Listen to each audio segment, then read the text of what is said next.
My name is Elena. I'm 23 years old and in my last year of college, aiming to become a journalist. But today, instead of looking forward to graduation, I'm stuck in a terrible situation. We just buried my dad less than a day ago. My dad, Martin, was always traveling for work, but he still made me feel loved. Now, the house feels so empty without him. It's a constant reminder of the gap he left behind. As I stand in the entrance of our home, still feeling numb from the funeral, my mom, Claudia, and my sister, Victoria, quickly share their plans. Their words hit me hard, like a loud, sad bell marking the end of our family's togetherness. "We're going to sell this house," Claudia says, her eyes cold despite her pretending to be sad. "Start looking for a new place, Elena. You need to move out soon." I can hardly believe what I'm hearing. Before I can even process my dad's death, my mom and sister are already thinking about money and what they can gain from it. It feels like a huge betrayal. "You don't think you're entitled to anything, do you?" Victoria taunts, with her boyfriend, Jan, laughing beside her. Their cruel amusement makes me furious. I shouldn't be hearing these words, especially now when the pain is so fresh. I never understood their greed and obsession with wealth and appearances. I was always the odd one out in the family, too serious and studious. Elena the dreamer, they used to mock. And now, faced with their scheming, all the years of indifference and mockery boil over. "You're the worst," I shout, unable to hold back my anger. "I'm done with this. I'm done with all of you." The bell rings, cutting through my outburst.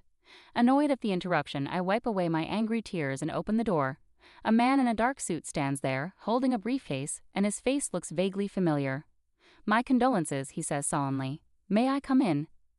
Who is this stranger, showing up at the worst possible time with such a serious tone? I'm not ready to deal with anyone else right now, but something in his eyes tells me this isn't just a courtesy visit. I step aside and let him in, wondering what this means for our already fragile family. The echo of my father's laughter used to fill our home, softening the sting of my mother and sister's harsh words.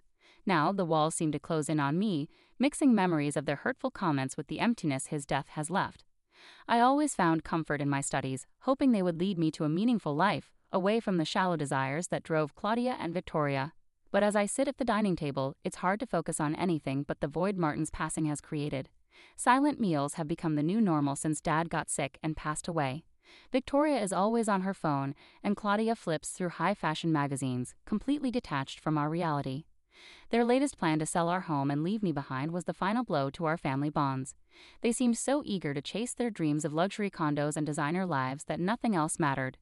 Dad had been our anchor, and I'd hoped for at least a semblance of unity after he was gone. But now, seeing their blatant opportunism, the illusion of family was shattered, and something inside me snapped.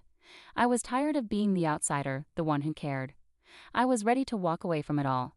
Lost in these thoughts, the doorbell rings, a sound that now only means more disruption and bad news. At the door stands a man from my father's past, someone whose ties to our family had faded over time.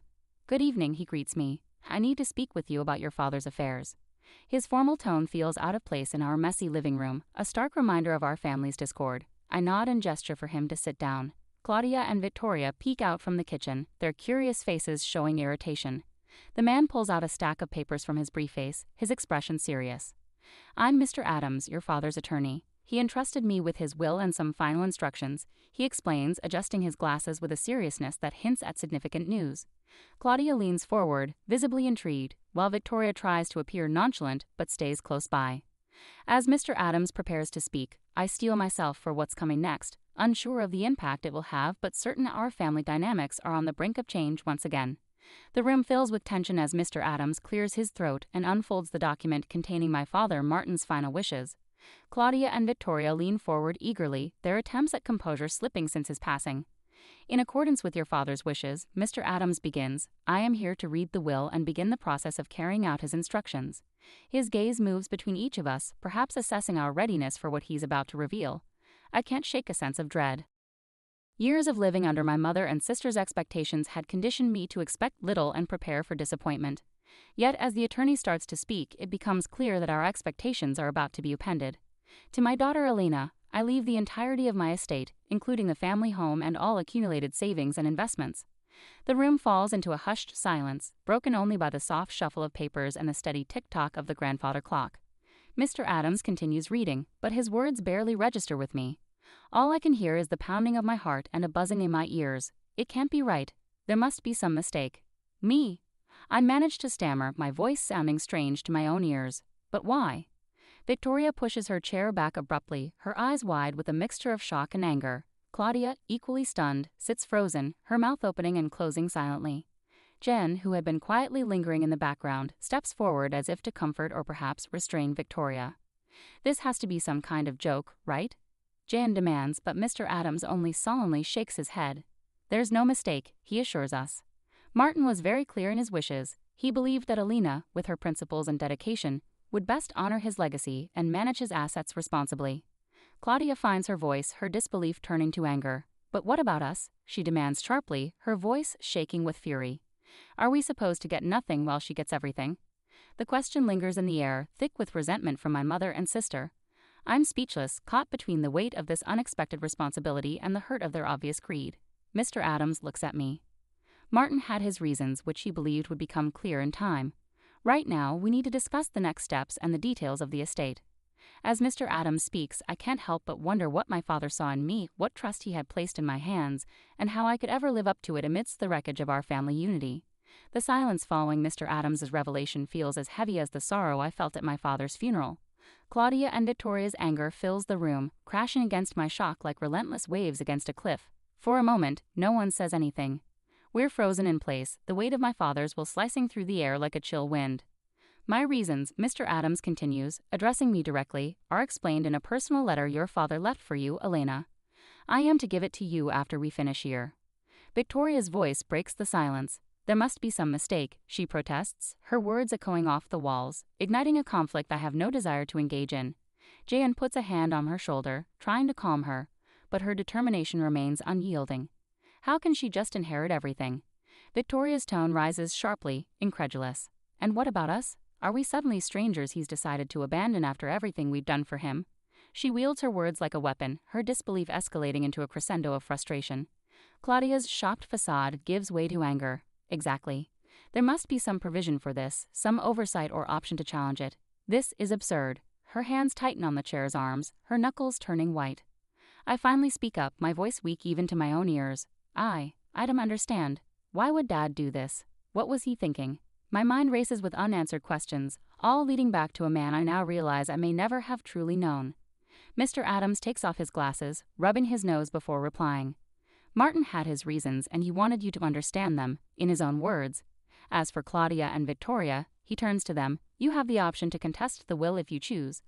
Though Martin's intentions were clear, and his mental soundness when drafting it is well documented. The room erupts into chaos once again, voices overlapping as Claudia and Victoria express their anger and confusion, scrambling to devise a plan. I barely register their words. My thoughts are fixated on the unopened letter, a final message from my father that rests ominously on the table. Taking a deep breath, I reach for it. The paper feels weightless yet heavy in my hands. Unfolding the folds, I prepare to read the words of a man who chose to speak beyond the grave rather than in life, a man who has bequeathed me an inheritance that feels more like a poisoned chalice than a gift of blessings. Alone in my room, with the door closed tight, I unfold the letter with hands that won't stop shaking. Each crease seems to whisper my father's voice, and as his written words emerge, I brace myself for the understanding they bring. "Dearest Elena," it starts in his familiar handwriting. "As you read this, I am sorry. Sorry I can't say these things to you in person. Sorry for leaving you with a burden no parent should pass to their child." His apology, immediate and heartfelt, cuts through the legal complexities and stark revelations of moments ago. I take a deep breath, finding solace in the scent of ink on paper. "Your strength, your discipline, and your vision for a better world have never gone unnoticed by me. In you I saw the promise of a future built on honesty and integrity, far from the grasp of greed." The paper quivers in my grip, stirred not by a draft through the old window, but by the flood of emotions it releases. I continue reading, eyes fixed on the page. "Elena, I have not been blind to the dynamics in our household. Your patience and hard work in the face of neglect from your mother and sister have been both my sorrow and my pride. Entrusting you with my entire estate is my attempt to reconcile the unfair burdens you've had to bear." With each sentence, my father weaves a tapestry of his unspoken observations and quiet support. The man who often seemed distant had been watching closely, understanding more than he let on. "My only wish is that this inheritance grants you the freedom and resources to pursue the dreams that burn brightly within you. Don't feel obligated to mend what was broken long before you could make a difference. Live the life you deserve, my Elena." Folding the letter, I hold it against my chest, feeling the love etched in ink by a father who recognized his daughter's selfless sacrifices. A surge of determination mingled with the grief that had shadowed me since his passing washes over me. Leaving the sanctuary of my room, I re-enter the tempest of my fractured family. Mr. Adams meets my gaze with a silent query as I join them. Claudia's stare is sharp and fixed on me, while Victoria paces like a caged animal, her earlier anger now tinged with desperation. "It's time we discuss what comes next," I declare, my voice steadier than I feel. Claudia scoffed. "What happens next is that we challenge this absurdity." Victoria nodded fiercely. "You can't just take everything, Elena. We deserve our fair share."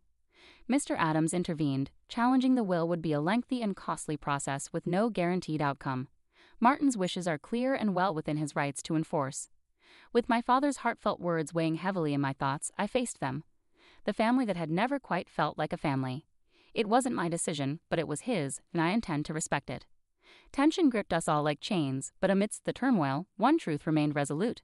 I would fulfill my duty, uphold my father's wishes, and perhaps in doing so, forge my own path towards a better future. In the days that followed, our home became a battleground of eerie silences and explosive arguments. Victoria and Claudia scoured legal avenues, consulting lawyers and searching for any loophole to contest the will.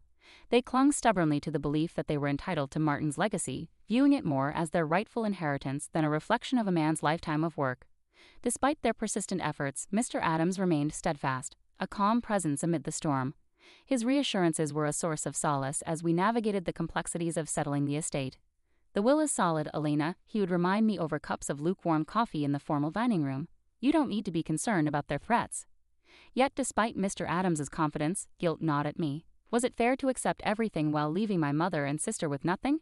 Intellectually, I understood my father had his reasons, but emotionally, I struggled with the lingering sense of familial duty, a desire to mend what was broken, even knowing it might be beyond repair.